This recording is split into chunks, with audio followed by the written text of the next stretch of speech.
We live in a country that is driven by secular principles. All citizens, irrespective of their caste and religion, are equal in the eyes of the law. But that's all theory, viewers. In practice, it appears that some have a greater right to be offended in India than others. Their religious beliefs, their sentiments, their freedom of expression enjoy greater sanctity. That's why, in the wake of some off-color remarks by BJP spokespersons, they believe they have a license to call for extrajudicial punishments without the fear of consequence or censure.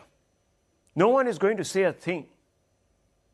They also seemingly have the license to mock the beliefs of the majority community because they are delusional and they think that two wrongs make a right. From clerics to activists to even mainstream politicians, all have mocked Hindu religious symbols like the shivling in an attempt to get back for the actions of what certain spokespeople have said, or for other infractions like moving courts, viewers, on behalf of Hindus to win back temples where Hindus believe they have a right to pray. The question is, it's almost only as if some have an automatic right to feel offended and the other communities are expected to grin and bear it even when provoked. Where has this sense of entitlement come from?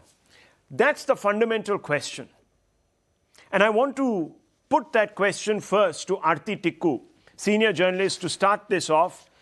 Aarti Tikoo, where has this sense of privilege come from, where you believe that you have a right to feel offended, perhaps even in isolation?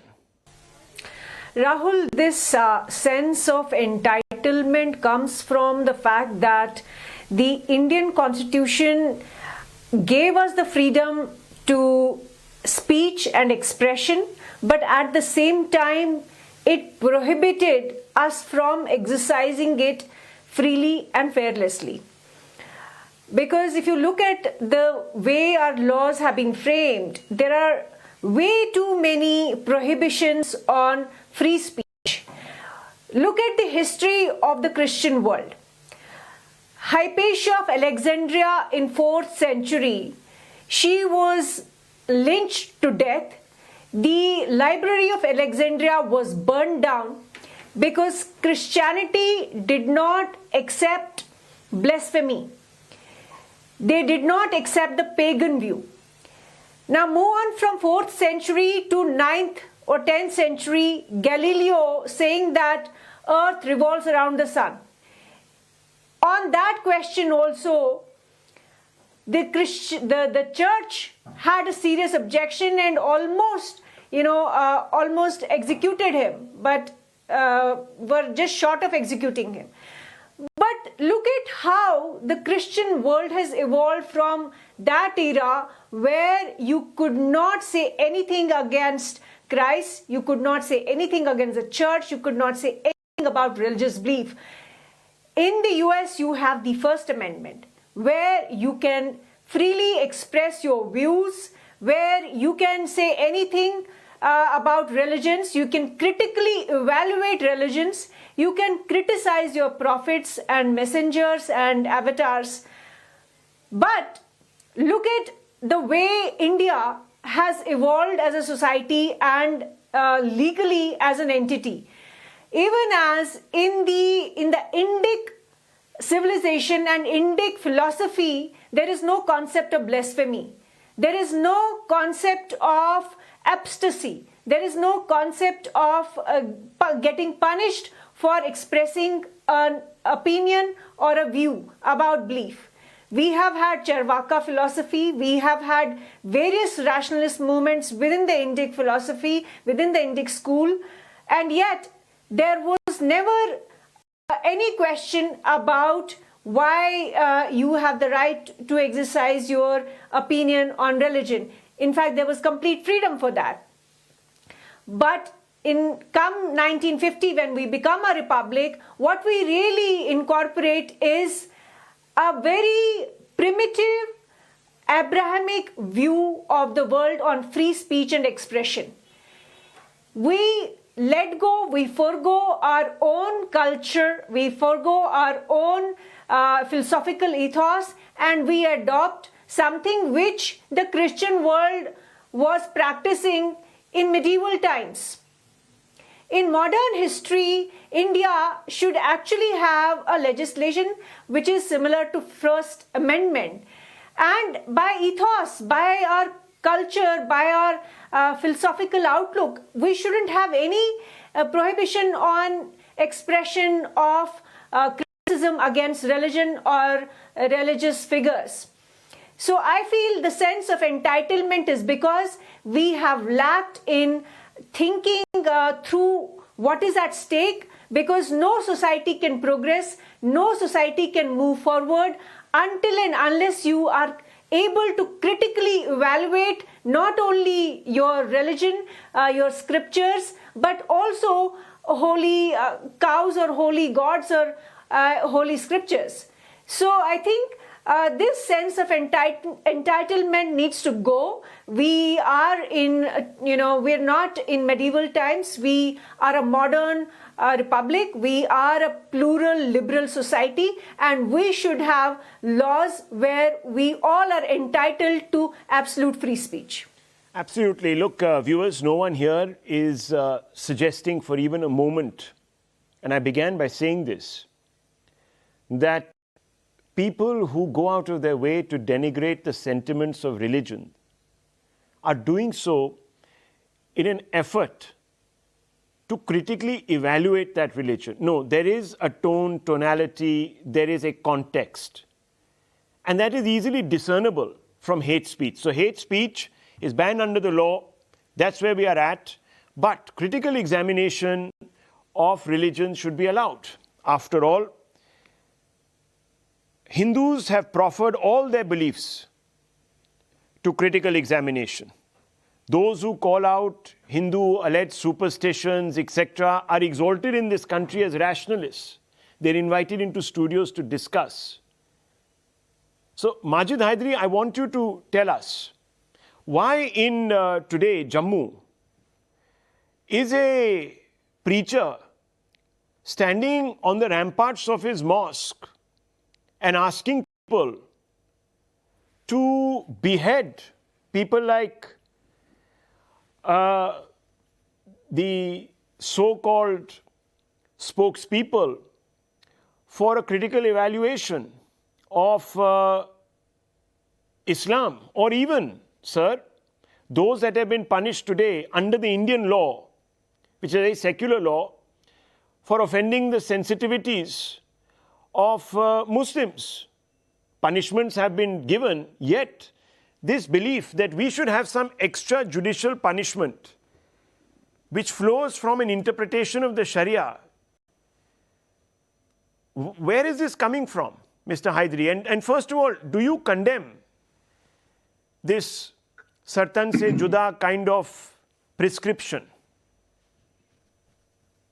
तू हिंदू है मैं मुसलमान हूं, इस बात का नारा लगता है, नफरत के इन हालात में साया भी पराया लगता है. Rahul Saab, firstly, I am an Indian Muslim who respects every religion, because I was born in the country where the bhajan Man Tadpat Hari Darshan ko aaj has been synonymous with Muhammad Rafi. I was born in India where Hussaini Brahmins mourn the martyrdom anniversary of Hazrat Imam Hussain alayhi salam.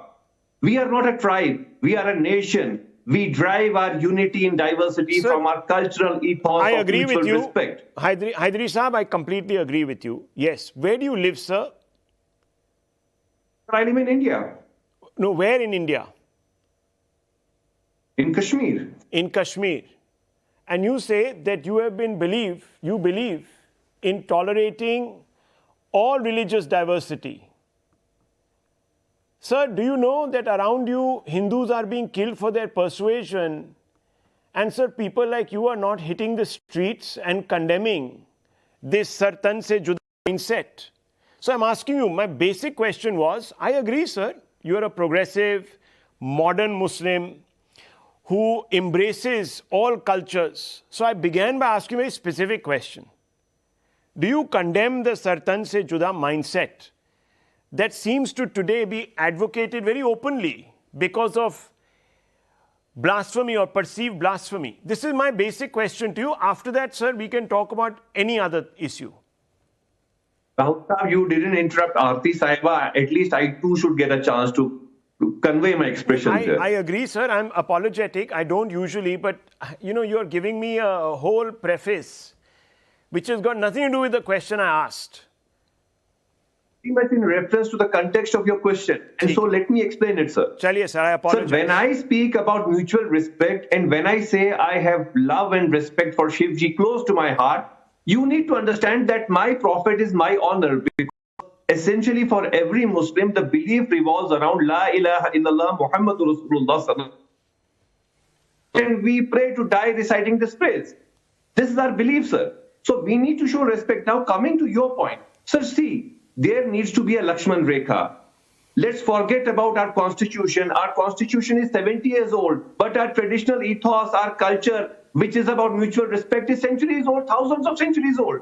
This comes from the idea of Lakshman Rekha. Free speech cannot be at the cost of blasphemy, at the cost of somebody's religious sentiments, be it of Hindu, be it of Muslim, be it of anybody. I say we need strong laws against blasphemy, sir.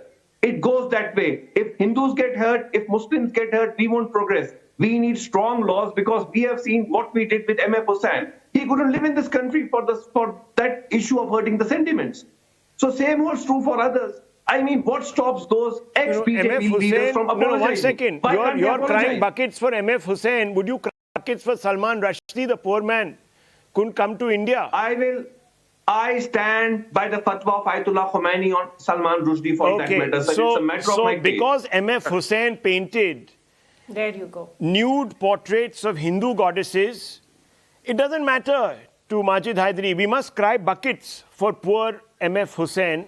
His art was great, viewers. No one had a problem. I personally don't have a problem with what he did, to be honest, because perhaps I have a very open mind. But I do not pretend to speak for all my Hindu brothers and sisters. They might have had a problem. And if they've had a problem, then there are Indian laws which are very much part of our constitution, which should be applied. But for Majid Hyderi, the constitution doesn't matter. He said, Lakshman Rekha, forget about constitution. Again, a selective Lakshman Rekha. Mr. Mohandas Pai, M.F. Hussain can abuse Hindus, can hurt their sentiments. We must cry buckets for his right. But poor Rushdie, who had to change his name and call himself a person who was a mix of two of his favorite authors. Rahul. He must be Sartan se Judat. Rahul, the hypocrisy of people like Majid Hyderi, which you must condemn. Let us get one thing clear. We must respect all faiths, all holy icons in all faiths. That is a fundamental thing we must have as a civilization. At the same time, we must condemn people who threaten others, threaten violence, say they're going to behead people for doing something. But people have a right to free speech. You have a right to get offended. You can protest. But the protest cannot be a threat. And that is not right. That is what people like Hyderi should understand, that you can't threaten people, you can't have hate speech for any community, and if you do that, you must meet the full force of the law. Now, this hypocrisy of saying, my holy areas don't intrude, and if you do that, I'm going to cut off your neck, is not acceptable. You can protest if people abuse what you think is your faith. That's a legitimate thing to do. Nobody can go against that. But to threaten violence, to say I'm going to behead people, put a fatwa, give money to behead people, that is unacceptable in any civilized society. And people like him and any other people like we saw on your earlier program who say, oh, the circumstances are different, that is okay, is unacceptable. Rahul, like Aarti said, the basic law lies in the Constitution. Even though Article 14 promises equality, Muslim women have no equality. Hindu women have no equality. We must have equal laws for all, irrespective of gender and religion. Article 29 and 30 should go away. There cannot be any special right for somebody called a religious minority, linguistic minority. I'm saying that despite being a linguistic minority under Article 29 and 30, all of us should have equal laws, equal protection under the law, freedom of expression, rule of law. And if anybody does a hate speech, if it's a Hindu, Muslim, Christian, or anybody, they must meet the full force of the law. And all of us as Hindus, as Indians, should condemn anybody threatening violence. That is not a deviation that we can do. For Hyderi to say, I respect Aarti, I respect Hindus, I respect everybody, but I will not condemn anybody threatening violence like that mullah did in Jammu is unacceptable. How can you condemn, how can you accept violent threats by anybody, irrespective of the provocation? Whatever be the provocation, violent threat, violence is unacceptable, and that is the Lakshman Rekha you must have in society. Not saying, don't criticize me, don't criticize the holy figure. You have a right to protest, but not a right to threaten violence in civilized society. Last point, Rahul, let us make it clear. The people who wanted a theocracy based on religion left this country on August 15, 1947. All of us who stayed back, irrespective of your faith, promise, go by the constitution which you gave ourselves on January 26, 1950. And the constitution says very clearly we have freedom of religion, freedom of expression, that must be preserved. Anybody having hate speech, anybody threatening violence should be put behind bars. That is the basic rule you must follow. Basic rule we must follow. Vivek Srivastava, Tehseen Poonawala, Karan Verma, let me now bring you into this debate. Vivek Srivastava, it's very interesting that Mr. Majid Hyderi has drawn a Lakshman Rekha between M.F. Hussain and Salman Rushdie. So I'm asking you, and it's a very straight question, should we have given Rushdie a visa? Or do some communities have an absolute right over feeling offended? We of course have had inquisitions by many so-called reformers and rationalists about our faith. And remember, viewers, the outrage, and rightly so, when Pansare and 3 others, Miss Lankesh, etc., were killed. That was reprehensible. Very, very reprehensible, viewers. But I didn't hear that outrage when Tasneema Nasreen was almost lynched by a political party's netas. I didn't hear any mass condemnation when Salman Rushdie was not given a visa. In fact, people cheered it. Later on, the Congress, Mr. Chidambaram, said, no, I think it was wrong. We should have given him a visa. That dawned much later after it ceased to matter. He was already out. The fatwa was rolled back. So Vivek Srivastava, just simple question. Should we have given Rushdie a visa like we are today crying buckets for M.F. Hussain? Yes. See, first of all, our constitution says that the laws are same for all of us. And secondly, I was listening to Aarti Tikoo. The society she is talking about is not what India stands for. We are very complex, very diverse. In our school books, we used to listen unity in diversity. Okay, that is what we have learnt. And you are a very diverse country, so many castes, culture, creeds, food, religion, everything is so diverse. And then, even then, we stand united because the constitution unites us. You have to tolerate each other. I do not believe in any religion, I'm an atheist. But then I have to tolerate people who are religious, whether they are Hindus or they are Muslims.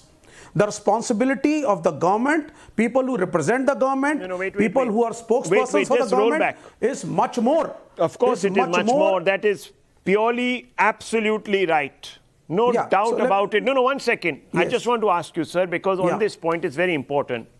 Yes. You see, we also choose to look at responsibility selectively. Now, you see, Tehseen Poonawala is sitting here, and he's a very intelligent man. Now, if you look at hate speech, it is not just directed at Hindus and Muslims in this country. There are different types of hate speech. There was a political party that founded itself on talking filth about Tamils. Yes. One political party, the same one, said within 17 minutes we brought down the Babri Mosque, and said this was the greatest thing that we should be hailed for. There's that same political party that said, and I believe that this is absolutely appalling, that Muslims, their right to vote should be taken away from them. Yes. Yet there is Now, no cancel culture. No, one second. There is no cancel culture being applied against the Shiv Sena. Tehseen Poonawala's Congress party, his beloved Congress, the Gandhian Congress, the Nehruvian Congress, the Congress of the great Gandhis, who are lovers of diversity, have embraced the Shiv Sena, whose ideological mentor is a man who the Congress says was the champion of Hindutva. And they want to give him the Bharat Ratna. So how does this work? That is not hate. That is not hate, but only what the BJP spokespeople say is hate, and therefore they should be externed, jailed. You know, perhaps if you Mr. Majid Hyderi beheaded. No, see, I'll just take 30 seconds and I'll make 2 points. Number one, see, Rahul, the responsibility of the government and people who represent the government and who speak for the government or the ruling party is much more than that of any fringe element roaming around the streets. So should Sanjay Rawat also be beheaded because he said... I'm coming to it. No, one minute. I'm coming to you. So you don't have to come to it. I'm coming to you. I'll come to Shiv Sena also. No, you come straight to Shiv Sena because that's the question. I don't understand this whole gyan that you're giving me, that people in power. Well, you have Sanjay Rawat in power. And Sanjay Rawat said, which was a blasphemous act because Muslims believe that the mosque in Babri Masjid is one of their holiest sites. Yeah, fine. He brought them down in 17 minutes. I'll tell you what the Shiv Sena is. You let me speak. Yeah. First of all, Nupur Sharma has to be condemned because she represented the ruling party. Get to Shiv Sena. That's the first part. Get to and Shiv you Sena. cannot compare Nupur Sharma Get to Shiv Sena. Get to Shiv Sena. Of the BJP Get to Shiv Sena. With a fellow, a fringe element. Get to Shiv Sena. Get to Shiv Sena. Get to Shiv Sena. Get to Shiv Sena. Talk about Shiv Sena. Wait, Come on. Sir, wait. No, don't wait. Don't make me wait. Don't make the Janta wait. Don't make the viewer wait. Get to the point. Now let me tell you, viewers. No, 1 second. And this is not a now fair let me way of tell doing you. the debate. Now let me tell you. You have to give me 30 seconds. Now and let then me you tell you. me. No. We are constantly waiting for you, sir. We waited for Majid Hyderi. Sir, you gave Aarti Tikoo minutes and minutes and you have I not gave her given me 3 30 minutes by the without clock. interrupting me. I've given you 8 minutes already. I'm counting. आप मुझे बोलने नहीं दे रहे हैं sir. आप बोलिए sir, आप जवाब दीजिए. आप मुझे 30 सेकंड दीजिए. आप सुन लीजिए पहले पूरी बात को. सबसे पहली चीज है राहुल शिवशंकर के 100 खून माफ. Because you are a journalist and freedom of expression में I'll stand with Rahul Shivshankar, but I will not stand with Nupur Sharma or a Sanjay Rawat or any spokesperson of any party. Okay. Because they represent the government and it is their duty that communal harmony of this nation is maintained. Yes, of As course. far as Shiv Sena is concerned, Mr. Thackeray was the man who supported the emergency with Mrs. Indira Gandhi, just in case you do not know. Then he shifted to a politics where he was opposing the South Indians. Anyhow. Then it was the Hindutva politics. And now it is back again to the Congress. Okay. So that is his own political lineage and his own political following. So you have a Let big his party be problem. bothered And about it. sir, I salute you for taking such an evolved stand against the Shiv Sena. Now let's talk about the DMK that you support in Tamil Nadu and the ISF in Bengal. You remember this grouping called the ISF, sir? Yes. Who was the leader of that grouping? Okay. Let me elaborate. You know what on he the said? ISF? No, one minute. You know what he said about Hindus? Yes. Should I tell you? No, we are aware of the whole thing. We are aware of the whole status. But sir, you tied up with the ISF. Yes. You have an alliance with the DMK. What does the DMK say? Yeah. The DMK's own allies, just a few, I don't even want to go into history, sir. I'll talk of Stalin. One second. DMK. What their movement was founded on, I know, who their anger was directed I'll against. 20 seconds for it. Sir, let me just finish. G. And the DMK's allies, who are as equidistant from the DMK as you are, you support the DMK, they have come out and said some vile things against Hindus in a parade that just took place a few days ago. Do they have a right to say that? And will the left withdraw notional support from the DMK? And why did you support the ISF and share a stage with that hate monger? If you say, what the fellow on the mosque in Jammu has said is a fringe element, then why were you standing with the fringe in Bengal? Right. I'll tell you now. Please let me speak. as far as the Dravidian politics of the nation is concerned, Periyar and Ambedkar were both people who stood for the Dalit cause. They were both philosophers in their own right. In fact, Periyar was invited by communist parties abroad to come and lecture on his own model of development of how India should be. That is the first part. And the theory of Periyar was based on the fact that the Aryans were also invaders, very much like what we talk about the Muslims today. And they came, and the Mool Nivasi of this country was Dravidian, who was exploited over the ages. Okay, so now as far as Tamil Nadu is concerned, whether it is AIADMK with whom the BJP ties up, or it is DMK, or it is other parties, it is the Dravidian politics which governs the states of Tamil Nadu, this way or that way. That's the first part. Okay, you believe in the Aryan invasion theory? Yes, of course, yes. That is what Periyar believes. That is what many people believe. No, that I'm is what asking you, believe. Vivek Srivastava, RSS doesn't believe. Do you believe? RSS may not believe. Do you believe in the Aryan invasion theory?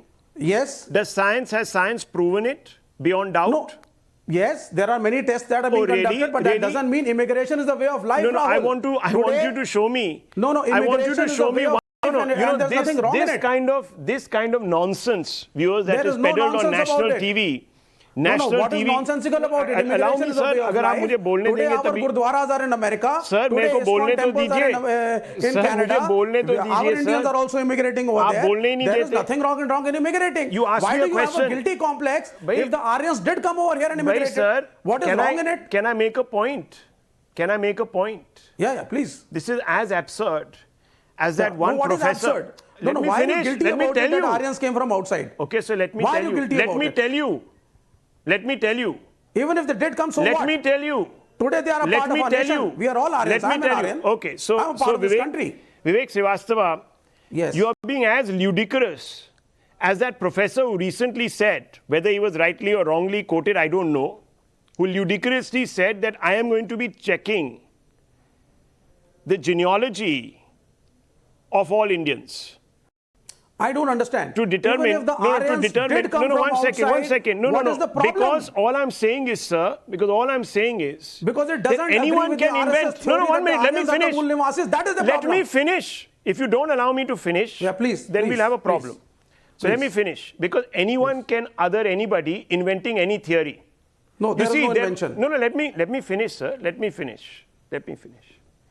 In Kashmir, Aarti Tikoo will tell you how an entire othering mentality was created. Aarti Tikoo will tell you that there was some journalist, part of a larger cabal, who said, there was a kind of unofficial caste system where Hindus, especially the Pandit community, had all the resources.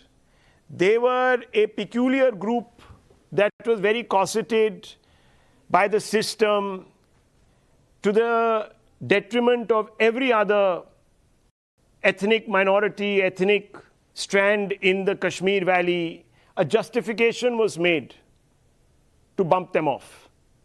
And the biggest genocide unfolded. Aarti Tikoo, am I right or am I wrong? Number one. Number two, viewers, Vivek Srivastava has still not responded on the ISF question. He won't. No. Yes. As far as the ISF is concerned, there was a common minimum program. Yes, and even if the Aryans did come from outside, immigration is the way of life and we are all together. इतना common था, इतना common था कि it was deplorable. इतना common था कि it was deplorable. It was so common. It was so it was so common. And simply it was so common. Okay. Vivek Srivastava, look, sir, don't try to defend the indefensible. It was so common. It wasn't worth the paper it was written on. It was deplorable. And it was so minimum that it excluded, it maaf karod, the hate that he ranted against Hindus, viewers. Don't blame Vivek Srivastava. He's a rationalist, as he will tell you. Or everyone else can hang on to their beliefs and pretty much disappear for what he is concerned. Now, Aarti Tikoo, let me bring in Aarti Tikoo on this. Let me bring her in, and then Tehseen Poonawalla and Karan Verma. Yes. Rahul, I was listening to all the panelists, and I have 2 points to make. One, this whole, rhetoric about that we respect all religions. Honestly, as a modern Indian who believes in science and who's quite rational, I'm a cultural Hindu, I'm a skeptic, I'm an agnostic, I'm an atheist, at the same time a cultural Hindu. And I don't understand, why do I need to respect everything about all religions, and why do I need to, why can't I have the right to question religion? Why anybody feel offended if I am granting you the right to practice your religion the way you want to, and if I am giving you the right to believe in all the fairy tales of all religious books, why should I not be granted the right to question all those fairy tales? I just don't understand, how can these people impose dishonorable things on me as a rational Indian? There are many things. For example, I don't respect, casteism, which was at once upon a time, which was, imposed on society, but the Indian Constitution got rid of it. So why should I respect something which is not honorable in religious scriptures? For example, many of the religious scriptures, and this is across the board, they have a very inferior view of a woman. There are issues with how they look at women. And in modern India, if you're going to say that women have to be under a veil and women cannot do this, that, and a million things because religion does not allow it, why am I supposed to respect that view? So why shouldn't I be granted that Absolutely. right? Imagine if we didn't have that right. And right to... If we didn't have the right, viewers, Absolutely. if we didn't have the right, what kind of society would we be? We would be a Talibani Afghanistan, or the Syria that the ISIS wanted to carve out of the Levant. That is what we would have been. That's where Vivek Srivastava, Majid Hyderi want to take us, viewers. Now, I've called both Tehseen Poonawalla and Karan Verma. Karan Verma, I've been listening to you. You've been very articulate in your debates. And Tehseen Poonawalla, because I know that he will never side with what Mr. Hyderi has said. That much I know because he moved a petition recently. And that made me take a very different view of Tehseen Poonawalla. Now, Mr. Poonawalla, can you please tell Mr. Majid Hyderi, a fellow Indian, why he's wrong about wanting these Lakshman Rekhas, about why he feels that one community has a greater right to feel offended than others, while some are more equal than others. Could you please take an evolved position and tell him how wrong it is to advocate extrajudicial measures to punish so-called blasphemes with Sartan Se Juda and other sort of slogans? Could you? Would it be asking too much? Yeah. Namaskar, Rahul. Namaskar, Rahul. Thank you for having me on the show. And at the onset, I want to make it extremely clear that in a modern society, in a constitutional democracy, there is zero space, zero place for blasphemy laws. Gracefully, thankfully, India does not have blasphemy laws, but 295A is often misused by governments across the spectrum, across the board, to harass people, and that is unacceptable. So first, there is no place for blasphemy laws in India. Two, if somebody believes XYZ has offended religious sentiments, please move the courts or the legal process against them. But in a civilized society, there is no place for cutting off heads, for violence, for physical threats. I am sorry. It cannot happen. The law must act strongly, irrespective of the religion, caste, or gender of the person. The law must act. And we must move away from this mindset of why are you not condemning it? I am asking the question, why is the law not acting? So if somebody is giving out threats against XYZ person, the law must come down as a ton of bricks. If somebody has made remarks which are outrageous, sure, the law must take its own course, but the law must act on both sides of the divide without fear, without favor. There is one more thing that I want to say, and which is very important. We must, as a society today, decide that how do we deal with issues which are sensitive, for example, religion. And I agree with Aarti on this point. Look, as an atheist myself, but from a liberal family, I would want to discuss religion. I would want to discuss every issue under the sun, but where should be the boundaries of those discussions? Do I come from a place of mocking, putting people down, of spreading hate, as you rightfully said, Rahul, or do I come from a position where I can evolve positions so my law, my constitution, my society evolves? Where is the position that I come from? That is what we need to decide. So we must agree to disagree within the boundaries of respect. When we say that freedom of speech, for example, in the United States is absolute, no, it's not absolute, even in the United States of America, where the First Amendment exists. It's restricted by defamation laws. It's restricted by the Supreme Court judgment, which says that you cannot shout fire in an auditorium and cause a stampede where there is no fire and take refuge under freedom of speech. I am sorry, freedom of speech cannot be absolute. However, it cannot be used to selectively target people, and the law must be equal for every side. Again, I say, irrespective of religion, caste, or gender.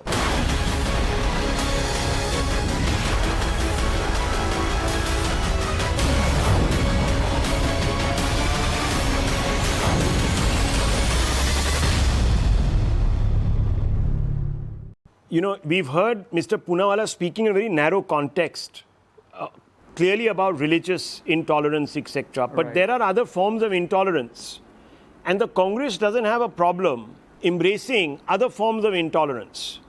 So, Mr. Verma, are you completely satisfied with what Tehseen Poonawalla is saying, or has he only answered half the question? Hi, Rahul, and greetings to all the fellow panelists.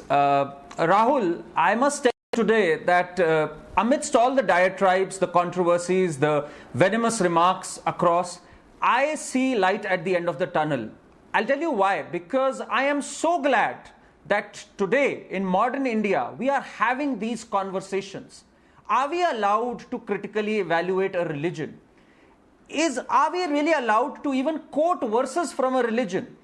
Because while I was growing up, Rahul, I grew up in the 90s in Lucknow, modern education, convent education, we were not allowed to question so many things. People like Vivek were professors, and we just took things for granted, whether it is the so-called fabricated Aryan Dravidian divide or so many other things. We did not question in 2006 when an entire resolution, unanimous resolution, was passed by Congress and its allies in the Kerala Assembly to ask for the release of terror suspect and later convict Madani for the Kotor blasts. We did not question when in Perambur district and the Koltar village, a resolution was passed that because the majority here is Muslim, we will not allow religious processions or idol worship, and the Madras High Court had to intervene in. I am so glad that we are finally questioning why do we have the Places of Worship Act, which reeks of one-sidism and which also establishes the fact that we Hindus cannot even correct the historical injustices meted out to us for so many decades. This is something that has been bothering us, and I'm so glad that finally we have begun to question that. Because if we begin questioning, and I always believe that a great revolution, a civilizational change happens with questioning, and the night is darkest just before dawn. Can we quote the Quran, which says in chapter 4, verse 56, that those who don't believe in our verses, there is an eternal hellfire that awaits them? Can we expect peace and amity if we continue with these verses? I really want this question to be asked to Vivek, to Tehseen. Can we have universal condemnation for hate speech? And where does hate speech start from? When political parties like Congress align with ISF in Bengal just for elections, when SDPI vacates seats for Congress in Rajasthan, in Bangalore, when we have an alliance of Congress with AIUDF, what kind of a message are we sending? We are sending a message, Rahul, sadly, that the majority community doesn't matter. And it is this message that has pricked us for decades. And we are finally raising our head up and saying that, yes, we might be wounded, but we are a proud civilization which wants to reclaim its glorious past and correct the narrative for once. And when there is a demand for justice and Owaisi comes up and says, "Balwad ho raha hai." When there is a demand for justice, when Kashmir Files comes and people say we want closure on cases that have been going on for 32 years, where we've even been deserted by the Supreme Court, a Vivek Srivastav comes up and says, don't talk about that. That is now all in the past. Rahul, we want a closure to this, and we want such conversations so that so that there is universal respect for all religions. Hindus today, unfortunately, have been like that typical Raj Kapoor hero, a tragic hero who is nice, innocent, naive, but is taken for granted by everyone. Well, that time is over now. We want equal footing because that will truly be the definition of secularism. Okay, quick responses. Yes. Quick responses. Tehseen Poonawala. Yes. When you take one verse of the Holy Quran out of context, and this is somebody who studied the Holy Quran, and you quote it out of context, I think you're doing a disservice both to the Quran and to this debate. The fact of the matter is, may I please, you may rebut me after I finish, but please allow me to finish. That's tolerance, right? I heard you. Now please allow me to finish. Let's have tolerance for each other.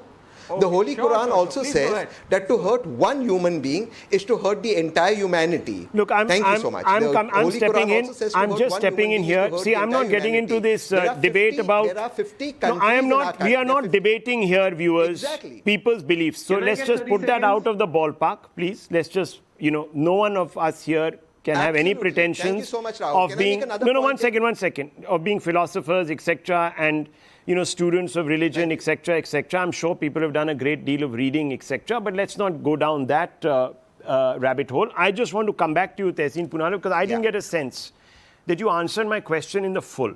Yeah. Yes, you were speaking in a narrow context of, hate between religions, and obviously that's not acceptable. But there's other kind of hate also. The Congress has had a checkered record on calling out even hate against religions, that we all know, and there are examples of it, and I'm sure you won't disagree with me, but you have even a more troublesome record about differentiating between castes, clans, peoples, cultures. And that's worrying, because it's all hate. This larger debate is about hate tonight. You're right, Rahul. The larger debate is about hate in our country at this moment. And you're entitled to your opinion that the Congress may have spread hate. And today the Congress, in practically 2 elections and in many states, is not doing very well politically. Perhaps it's the result of people feeling or perceiving that the Congress did spread hate. And I won't take that away from your belief or your political viewpoint or your journalistic viewpoint. That could be a point of view. But if the mistakes of the Congress are today going to be repeated post-2014 in the 7 years, may I ask you very humbly, is it also not hate when the Honorable Prime Minister, as a sitting Prime Minister, says that dangayon ko kapdon se pehchana jata hai ya shamshan kabristan? So ultimately, all of us, all political parties need to step back, take a breath of fresh air and say, look, where does India go from 2022 for the next 60, 70 years? I am not disputing. When also the government, I'm not going to... See, I'm not going to defend anybody here. I'm just going to state a fact. 2 days ago, FIRs were filed across the board. Members of both religions were booked. The response was that this is, and a peculiar English word was used. So Mohandas Pai, where does this come in from? You don't want to give credit to a government that decides that, okay, we are suspending for the moment any talk of selectivity and we're going to crack down uniformly. Rahul, that comes from a feeling of entitlement that one community can do what they want, call other people carics, throw stones, threaten everybody, put a bounty on the heads of everybody, and they should be tolerated. We should not tolerate hate speech by anybody, irrespective of who they are. Whether you belong to X religion or Y religion, hate speech is not acceptable. You must have FIRs against everybody. The process of law must go on. And there must be equality before the law. And we must have equal rights for every citizen of this country, and that is not negotiable. And nobody is beyond criticism, irrespective of which religion you are. You have a right to feel offended. That is true. But the right to feel offended does not lead to a right to threaten others. And if you threaten others, you must meet the force of the law. There should be no selectivity between anybody. MF Hussain, if MF Even the right to feel offended is not absolute. Let me tell you that much. Because if you are going to always have a problem about anyone asking any question, we're not going to have a democracy. So all this big theory, oh, we are an open, diverse, multicultural society, it's all then rubbish. It's all rubbish. No, can I get 30 seconds? Yes, Karan Verma, yes. Very quickly, I have to wrap up. Yes, Karan Verma, yes. I get 30 seconds? Yes, please, yes. When we hear chants of Sartan se Juda, did we have an Asaduddin Owaisi come forward and say he might be from my community, but I condemn it? We did not have that. Until and unless people from the community distance themselves from the fringe element of their own community, we will not have a solution to hatred. To end hatred, we have to be unanimous in calling out hate for what it is. Can I get 10 seconds? Okay, look, I really need to wrap up. I'm over time. Owaisi is my leader. Okay. Can okay. I get 10 seconds? Okay, no one says Owaisi is your leader, but sir, he does belong He's to not. an influential. I know. We are Rahul sir, can I get 10 seconds? But he's an influential member of the community, and for him then to call out what is uniform action against everyone across the board and incite unfortunate disaffection. Let me finish, sir. Disaffection against an action which is Not a word seemingly of above board condemnation. is also. Sir, is your also, freedom ends where Lakshman Rekha begins. It's Sir, as simple as that. Sir, that is your belief, and we can see what you have done to the Kashmir Valley, to the core of we live Kashmirians in by drawing Bhagwan those Ram's Lakshman land. Rekhas. Your आपने freedom दिखा ends दिया है where देश Lakshman को. Rekha begins. We आपने need to दिखा believe दिया है that. देश को, and therefore, sir, be careful of what you say. Be careful, because people will begin to take you seriously. And then there will be more problems. You see, no, sir, आप लक्ष्मण रेखा ने खींच के आपने आरती टिक्कू को बेघर कर दिया. She will tell you that. Her brother today Sir, what stops Nupur Sharma from tendering apology? faces The matter gets death resolved. What threats. stops her from tendering unconditional apology? It's as simple as that. I don't want This to is keep. sheer arrogance. I don't want to Arrogance, keep and then picking, Kamala sir. Rao I don't want to supports keep her. I picking say at the Kamala Rao wounds. should also be I moved. think most That is people the on this reality. panel. 1 minute. Where does this ideology come from? Yes, sir. Yeah, अब छोड़ दीजिए. Where देखिए, does let me this- tell you, viewers, most panelists here, at least 3-4 panelists here, have agreed that the right to feel offended can't be an absolute right. And it certainly cannot be monopolized by just one community. And that's where we should leave this debate. Thank you.